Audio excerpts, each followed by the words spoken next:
Bonjour à tous. Nous continuons donc notre cycle de rencontres avec le frère Pierre.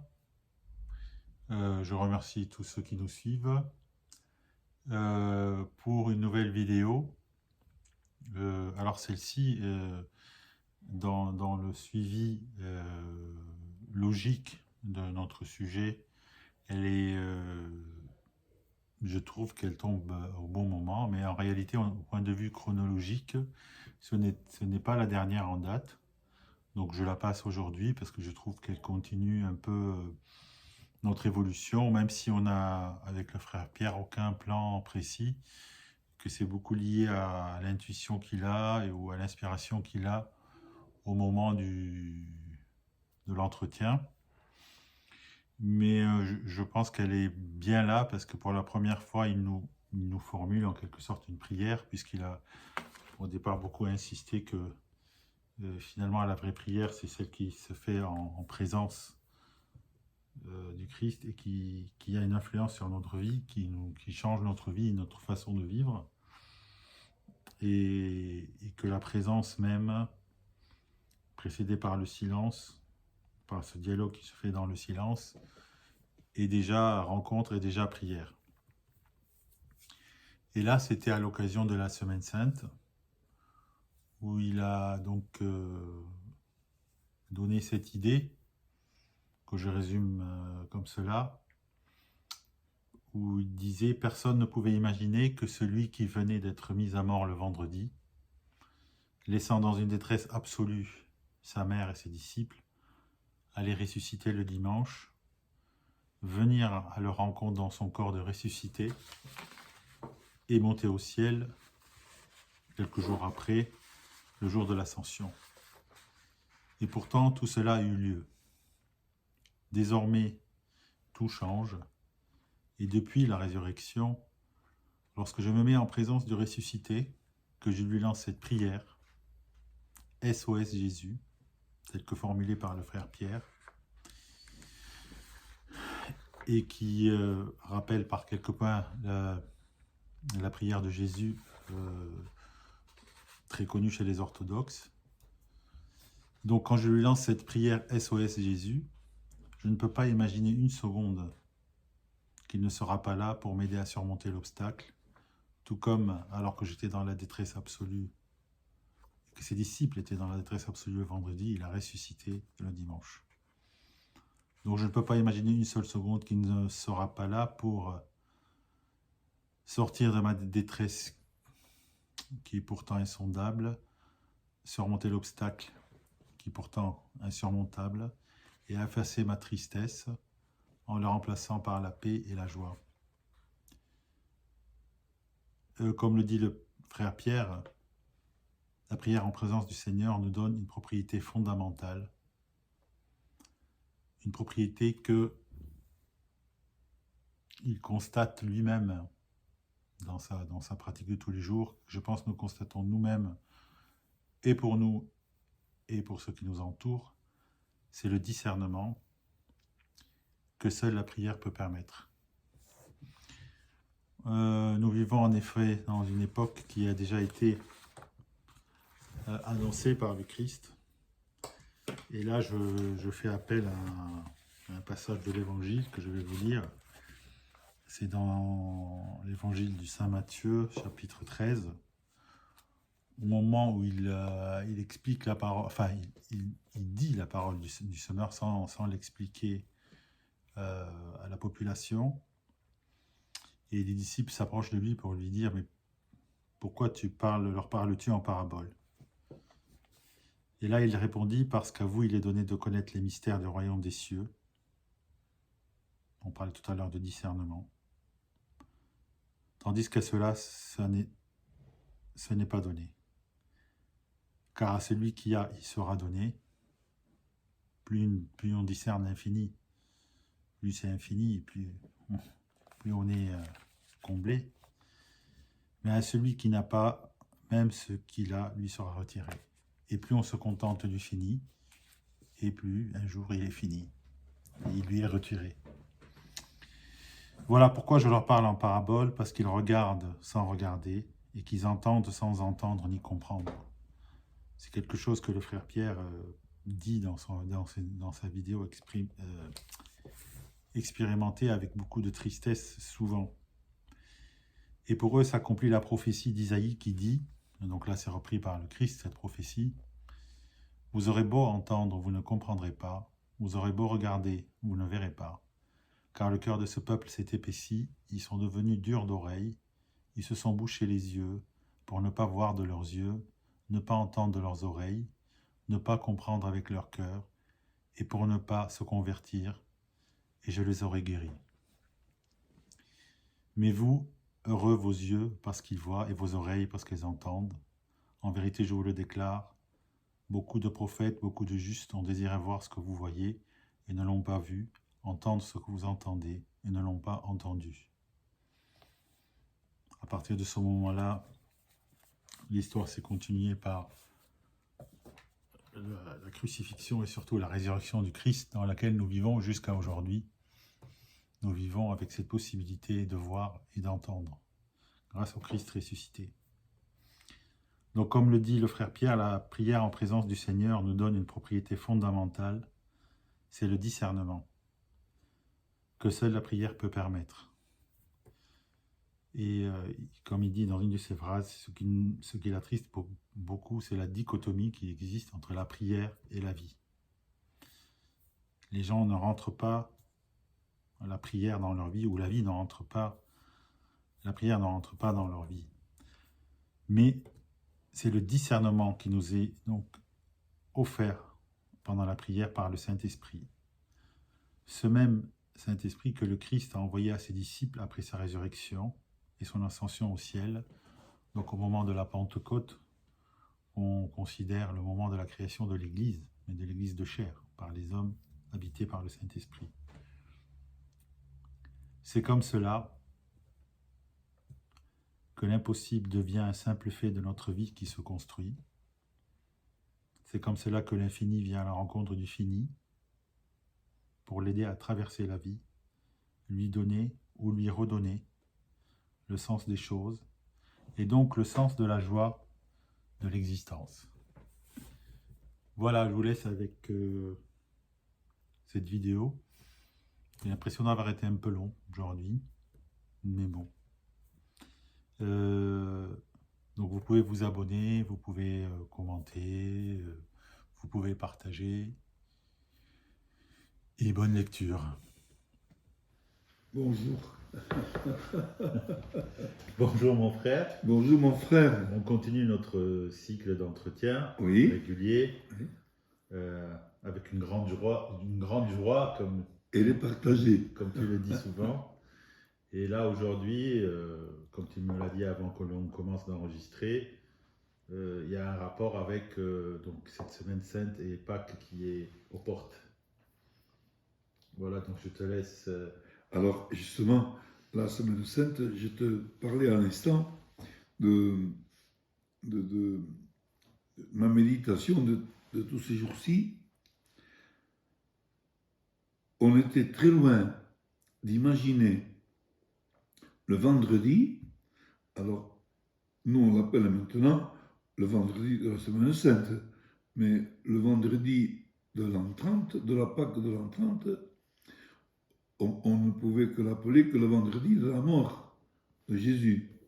Vendredi, puisqu'on est pratiquement sûr de ça, c'est entre l'entrée à Jérusalem et la Pâque juive que ça s'est passé. Donc, le jeudi, on a célébré cette magnifique institution de l'Eucharistie. Moi, je trouve ça merveilleux et très méconnu de la plupart des chrétiens d'aujourd'hui, ce cadeau que Jésus nous fait, ce don de lui, l'Eucharistie, et le vendredi, il meurt. Et on ne pouvait pas imaginer le vendredi qu'il puisse y avoir un dimanche matin de Pâques. Pour les Juifs qui étaient là, les apôtres qui étaient là, c'était le dernier jour où ils voyaient Jésus. Et le sabbat qui a suivi a été pour eux un sabbat de deuil. Et voilà que le dimanche matin, ou dimanche soir, il y a eu Marie-Madeleine qui découvre le tombeau vide, il y a eu ces pèlerins d'Emmaüs qui se voient rencontrés par quelqu'un où ils reconnaissent la présence à la bénédiction de l'Eucharistie, du repas. Et il y a eu cette rencontre avec les apôtres. La paix soit avec vous. Alors pour moi, c'est le plus important de tout dans la prière. Quand je disais l'autre jour que la première attitude de prière, c'était la mise en présence de Jésus. Seigneur Jésus, tu es là. Et cette présence, c'est le ressuscité qui n'a cessé d'être présent depuis la résurrection. Et l'acte de foi le plus important, pour moi, c'est cette prière que je fais. Oui, Seigneur Jésus, je sais que tu es là. Et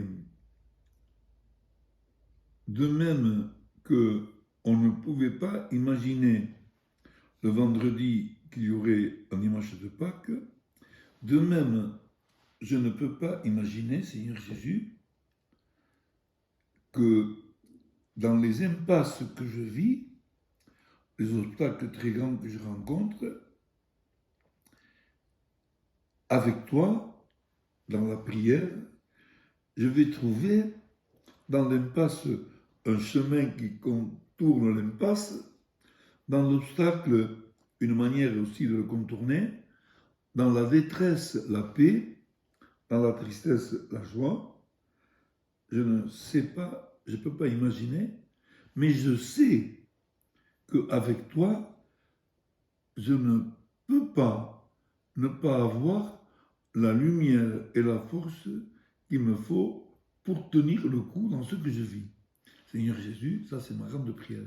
C'est pour ça que te crier SOS Jésus, cet SOS Jésus, c'est pour moi la traduction occidentale de la prière orientale du cœur. Seigneur Jésus, Fils de Dieu, Sauveur, prends pitié de moi pécheur, la fameuse prière du cœur. Moi, je l'avais beaucoup abrégée, à trouver un peu long, Seigneur, prends pitié, comme elle est dans l'Évangile, sur la bouche du publicain. Seigneur, prends pitié.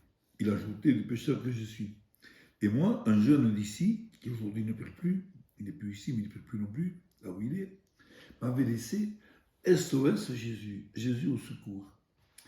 Pour moi, dans ce que je vis, mais aussi chaque fois que je pense à quelqu'un, SOS Jésus pour Martine, SOS Jésus pour Séverin, SOS Jésus. En continuation. Et ça, c'est importantissime. Voilà, pour moi, ce que j'ai envie de dire en ce samedi saint, ne jamais oublier Jésus, que tu es là. Et en même temps, ma prière est très grande pour tous ceux qui ont vécu cette semaine sainte. La scène de jeudi, on a eu une messe de la scène, comme jamais j'ai vu depuis 55 ans, les rameaux pareils. Hier soir, le vendredi saint, d'habitude on était 5 ou 6 à Bedouce, on était plus de 50, il y a un grand besoin, mais en même temps, je suis très pris, et je serais très consterné si Jésus, je ne recevais pas ta lumière actuelle et actuelle constante, très consterné de voir que la plupart des gens que j'ai rencontrés étant venus à la scène, ou déjà ce matin, ceux qui étaient à la Passion hier soir, devant un événement devant une personne et réagissent comme tous les hommes ou toutes les femmes raisonnables, dénués de méchanceté, mais quand on est dans leur logique raisonnante, réagissent. Je supporte de moins en moins, qu'il y ait une telle dichotomie, une telle séparation entre la prière extérieure, elle peut être qu'extérieure, et la vie. Tout à l'heure, tu me disais, ça répond un petit peu à ce que tu disais là, ça m'avait Oui, percuté, c'est que la foi, ou la prière avec foi, ce qu'on peut attendre de mieux, c'est le discernement. voilà. Et Le donc, discernement. le discernement. Et là, on retrouve l'Esprit Saint qui lui seul peut me donner ce discernement. Saint Antoine, le fameux, pas le petit, Le grand du désert. le grand du désert. Alors lui, il était en même temps orthodoxe, catholique et protestant. Il protestait contre le mal, il était catholique universel et orthodoxe dans la doctrine. À ma connaissance, il n'y a qu'un seul Christ. Alléluia, même si on n'est pas encore à Pâques. Il disait, et constamment Dieu devant les yeux, rejoignant mon papa qui disait, sache que ta vie se déroule sous le regard de Dieu. Et en parlant de déroulement, un jeune prêtre qui n'a pas gardé cette attitude aussi merveilleuse, mais qui est toujours prêtre quand même, m'avait dit il y a beaucoup d'années, alors que sa race n'était pas du tout en vue, mais pour l'avenir prémontré en Vallée d'Aspe, m'avait dit, le tapis est prêt, il commence à se dérouler, tu n'as rien d'autre à faire que d'enlever les obstacles qui, au bord du tapis, l'empêcheraient de se dérouler correctement. Amen. Amen. La prière, c'est celle-là, la plus jolie prière. On vient de là, mais on va continuer à expliquer. Mais donc, on commence par SOS Jésus, SOS de Jésus. qui va nous accompagner, je pense. Voilà, Amen. Amen. Amen.